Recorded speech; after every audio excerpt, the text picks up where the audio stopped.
కోలం నిజబీజ సంతతి రయస్కాంతోఫలం సూచిక సాధ్వీ నైజ విభుం లతాక్షితిరుహం సింధు సరిద్వల్లభం ప్రాప్నోతీహ యథా తథా పశుపతే పాదారవిందద్వయం చేతో వృత్తిరుపేత్య తిష్టటి సదా సాభక్తిరిత్యుచ్యతే అంటారు.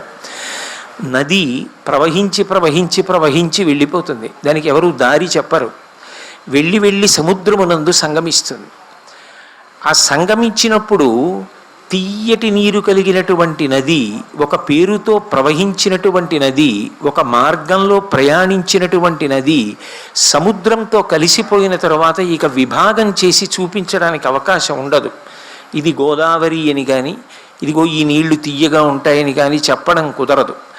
నది అన్నీ వదిలిపెట్టి సముద్రమునందు కలిసిపోవడం ఎలా ఉంటుందో, భక్తి చరమస్థితిని పొందిన తరువాత భగవంతునితో అభేద రూపాన్ని పొంది జీవబ్రహ్మైక్య స్థితిని పొందేటటువంటి రూపం అలా ఉంటుంది. భక్తి యొక్క చిట్ట చివరి ప్రయోజనం ఏది అంటే, ఎవరి యందు భక్తిని పొందాడో ఆ పరమేశ్వరుని కన్నా భిన్నము కానటువంటి స్థితిలో కలిసిపోవడం, అవిభాజ్యమైపోవడం. అది సింధు సరిద్వల్లభం ప్రాప్నోతీహ యథా తథా పశుపతే పాదారవిందద్వయం చేతో వృత్తిరుపేత్య తిష్టతి సదా సా భక్తిరుత్యుచ్యతే అంటారు శంకరులు. అటువంటి భక్తి అనుష్ఠానమునందు 9 మార్గములను చెప్పారు. ఇందులో ఏ ఒక్క మార్గమైనా సరే మనసు దేని వైపుకి అనురక్తమవుతుందో ఆ మార్గాన్ని పట్టుకుంటే లక్ష్యము మాత్రము ఒకటే, చేరుకునేది మాత్రం చిట్ట చివరికి పరమేశ్వరుణ్ణి చేరుతారు అని. ఇది భాగవతంలో ప్రహ్లాదుడు ప్రతిపాదించాడు. శ్రవణం కీర్తనం విష్ణోః స్మరణం పాదసేవనం అర్చనం వందనం దాస్యం సఖ్యం ఆత్మనివేదనం అని 9 భక్తి మార్గములను చెప్పాడు.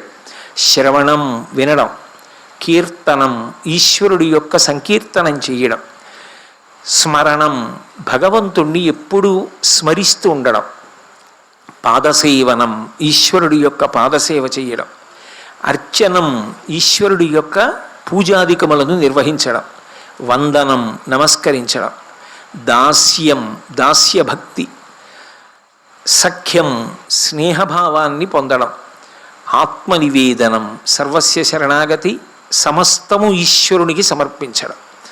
ఇవి 9 రకములైనటువంటి భక్తి మార్గములని పెద్దలు ఒక్కొక్క మార్గమునందు తరించినటువంటి వాళ్ళని ఒక్కొక్క భక్తి మార్గానికి ప్రతినిధులుగా చెప్తారు.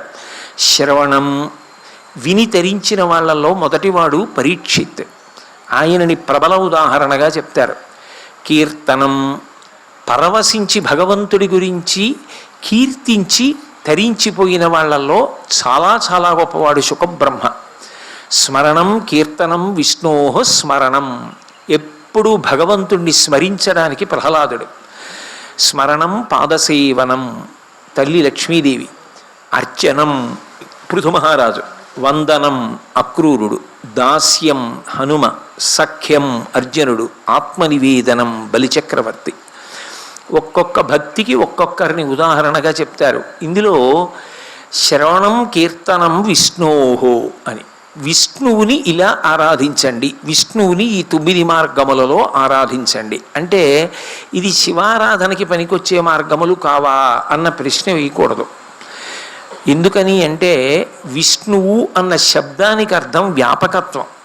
అంతటా వ్యాపించి ఉన్నదేదో దాన్ని విష్ణుతత్వంగా చెప్తారు. అందుకే ఇందుకలడందులేడని సందేహము వలదు చక్రి సర్వోపగతుండు, ఎందెందు వెదకి చూచిన అందందే కలడు దానవగ్రని వింటే అంటాడు ప్రహ్లాదుడు. అంతటా పరివ్యాప్తమయ్యున్న తత్వం ఏదో అది విష్ణువు. ఆ వ్యాప్తమైన తత్వము శివుని యందు కూడా ఆరోపింపబడుతుంది. అది శివస్వరూపంగా కూడా ఉంటుంది.